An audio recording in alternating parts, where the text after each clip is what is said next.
কিছুক্ষণের মধ্যে আনুষ্ঠানিক ঘোষণা আসছে তরুণদের নেতৃত্বে নতুন রাজনৈতিক দল জাতীয় নাগরিক পার্টির। পূর্ব ঘোষণা অনুযায়ী বেলা ৩টায় রাজধানীর মানিক মিয়া এভিনিউয়ে এই ঘোষণা দেয়া হবে। চূড়ান্ত হয়েছে দলের শীর্ষ নেতৃত্ব। অনুষ্ঠানে যোগ দিতে রাজধানীর বাইরে থেকেও আসছেন জাতীয় নাগরিক কমিটি, বৈষম্য বিরোধী ছাত্র আন্দোলনের নেতাকর্মী সহ সাধারণ মানুষজন।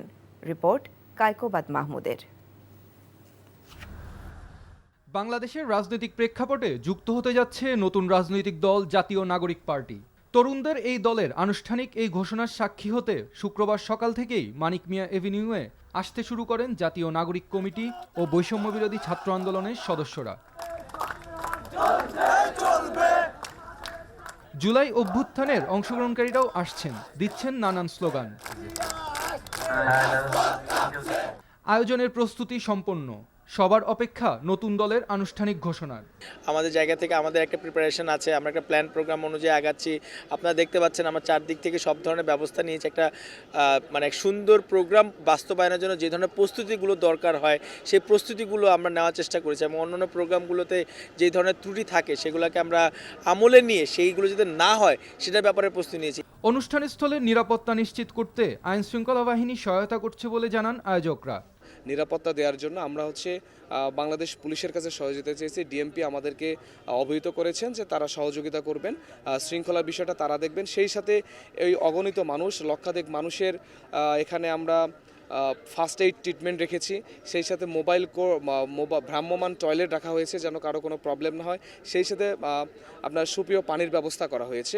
অনুষ্ঠানে অংশ নিতে আসা জুলাই আন্দোলনে অংশগ্রহণকারীদের আশা নতুন দলটি পূরণ করবে দেশের মানুষের প্রত্যাশা। নতুন নেতৃত্ব আসছে, সেই নেতৃত্ব আগামী জাতীয় নির্বাচনে দেশের এবং মানুষের জন্য কাজ করবে, এটাই প্রত্যাশা করছি। মুখিয়ে চেয়ে আছি যে নতুন দল কী ধরনের ঘোষণাগুলো দিবে এবং সেগুলো আমরা শুনবো, এবং সারা বাংলাদেশে আমরা যত স্টুডেন্ট আছি তারা যাতে সেইটা এবং ন্যায্যভাবে পালন করতে পারি। নির্বাচনে একটা প্রতিযোগিতামূলক যাতে হয়, তার কারণে নতুন রাজনৈতিক দল জনগণের প্রত্যাশা পূরণের চেষ্টা করবে এই রাজনৈতিক দলটা। সকলের হেল্প, দোয়া, নিজেদের কঠোর পরিশ্রম দিয়ে আশা করি নতুন একটা বাংলাদেশ আমরা উপহার দিতে পারবো। এরই মধ্যে দলটির শীর্ষ ৭ পদ চূড়ান্ত হয়ে গেছে। অনুষ্ঠানে অংশ নিতে বিএনপি, জামায়াত সহ বিভিন্ন রাজনৈতিক দলকেও আমন্ত্রণ জানানো হয়েছে। Kaykobad Mahmud, NTV news, Dhaka. রাজধানীর মানিক মিয়া এভিনিউয়ে জাতীয় নাগরিক পার্টি এনসিপির সমাবেশের প্রস্তুতির খবর জানতে সেখান থেকে সরাসরি আমাদের সাথে যুক্ত হচ্ছেন সহকর্মী নূর হোসেন। নূর, সমাবেশ ঠিক কখন শুরু হবে আর কোন কোন রাজনৈতিক দল তাদের আমন্ত্রণ পেয়ে এসেছেন এবং কারা এই দলের নেতৃত্বে আসতে পারেন সে সম্পর্কে আপনার কাছে কি কোনো তথ্য আছে?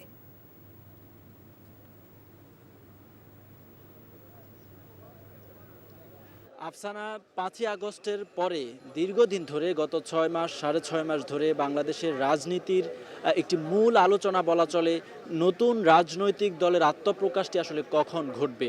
এই উপলক্ষে এই নতুন রাজনৈতিক দলের আত্মপ্রকাশের জন্য জাতীয় নাগরিক কমিটি এবং গণ অভ্যুত্থানে যারা নেতৃত্ব দিয়েছেন বৈষম্য বিরোধী ছাত্র আন্দোলন, তারা এই ৬ মাস ধরে, ৬.৫ মাস ধরে প্রস্তুতি নিয়েছেন এবং তাদের সমস্ত প্রস্তুতি গতকালকের মধ্যে, আজকের মধ্যে শেষ হয়েছে এবং আর কিছুক্ষণ পর অর্থাৎ বেলা ঠিক ৩টার দিকে সেই নতুন রাজনৈতিক দল যে আত্মপ্রকাশ করবে সেই মাহেন্দ্রক্ষণটি, সে সময়টি চলে এসছে এবং একটু পরেই সেই মূল দলের রাজনৈতিক দলের যে ঘোষণা আত্মপ্রকাশ, সেই আত্মপ্রকাশের মূল সমাবেশটি বেলা ঠিক ৩টায় শুরু হবে এবং তারপরেই আজকে তাদের যেই নেতৃত্ব সেটিও চূড়ান্ত হয়ে গেছে এবং সেটির আনুষ্ঠানিক ঘোষণা এই মঞ্চ থেকে দেওয়া হবে।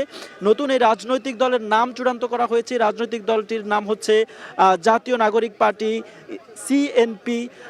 যেই রাজনৈতিক দলের দায়িত্ব নিয়েছেন আহ্বায়ক হিসেবে সদ্য যিনি পদত্যাগ করেছেন সরকারের অন্তর্বর্তীকালীন সরকারের উপদেষ্টা পরিষদ থেকে তথ্য উপদেষ্টা নাহিদ ইসলাম, তিনি দলটির আহ্বায়ক হিসেবে দায়িত্ব পালন করছেন এবং দলটির সদস্য সচিব হিসেবে দায়িত্ব পালন করবেন জাতীয় নাগরিক কমিটির যিনি সদস্য সচিব ছিলেন আক্তার হোসেন, যিনি ডাকসুতে সমাজসেবা সম্পাদক হিসেবে 2019 সালে নির্বাচিত হয়েছিলেন এবং তিনি আজ এই নতুন এই রাজনৈতিক দলের নেতৃত্ব, নতুন এই রাজনৈতিক দলের দায়িত্ব গ্রহণ করবেন। এছাড়া অন্য আরও চূড়ান্ত যেই শীর্ষ 10টি পদ রয়েছে সেই শীর্ষ 10 পদে কারা থাকছেন সেটিও চূড়ান্ত হয়েছে গতকালকের দীর্ঘ বৈঠকে, এবং আজকে এই মঞ্চ থেকে সেই শীর্ষ নেতৃত্বেরও ঘোষণা দেওয়া হবে। এবং আমরা আরও যে বিষয়টি জানতে পেরেছি, এই নতুন রাজনৈতিক দল তাদের যে পরবর্তী সময়ের কর্মসূচি সেটিও এই মঞ্চ থেকে, আজকের এই সমাবেশ থেকে যেই বিপুল সংখ্যক উপস্থিতি এখানে থাকবেন তাদেরকে সামনে রেখে এখান থেকে তাদের নতুন বাংলাদেশ বিনির্মাণের যে রাজনৈতিক কর্মসূচি সেটি এখান থেকে ঘোষণা করা হবে।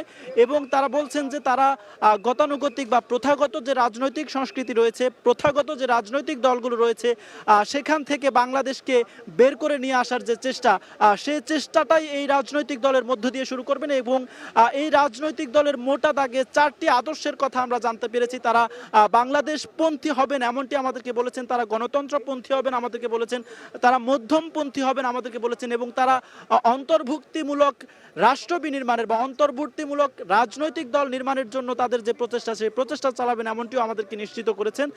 এছাড়া আজকের এই যে মূল দল বা রাজনৈতিক দল ঘোষণার যে আনুষ্ঠানিক সমাবেশ, সেই সমাবেশে যোগ দেওয়ার জন্য বাংলাদেশের প্রধান যে রাজনৈতিক দলগুলো রয়েছে সেই প্রধান রাজনৈতিক দলগুলোর সবকটি রাজনৈতিক দলকে আমন্ত্রণ জানানো হয়েছে। গতকাল রাতের মধ্যে বিএনপির চেয়ারপারসন বেগম খালেদা জিয়া, ভারপ্রাপ্ত চেয়ারপারসন জনাব তারেক রহমান এবং জামায়াতে ইসলামীর শীর্ষ নেতৃত্ব সহ অন্যান্য যে রাজনৈতিক দলগুলো রয়েছে প্রত্যেকটি রাজনৈতিক দলের শীর্ষ নেতাকে আমন্ত্রণ জানানো হয়েছে। এবং তারা বলছেন এই যে নতুন রাজনৈতিক দলের যারা নেতৃত্বে রয়েছেন এবং যারা এই আজকের সমাবেশটি আয়োজনে সম্পৃক্ত রয়েছেন তারা বলছেন শীর্ষ বাংলাদেশের প্রধান যে রাজনৈতিক দলগুলো রয়েছেন তাদের প্রতিনিধি আজকের এই সমাবেশে এই জায়গাটিতে এসে উপস্থিত হবেন এবং নতুন এই রাজনৈতিক দল যেটি আত্মপ্রকাশ কিছুক্ষণ পরেই ঘটবে সেই রাজনৈতিক দলকে তারা শুভকামনা বা তাদের যে এই শুভকামনা তারা জানাবেন, এখানে এসে তারা তাদের সংহতি প্রকাশ করবেন।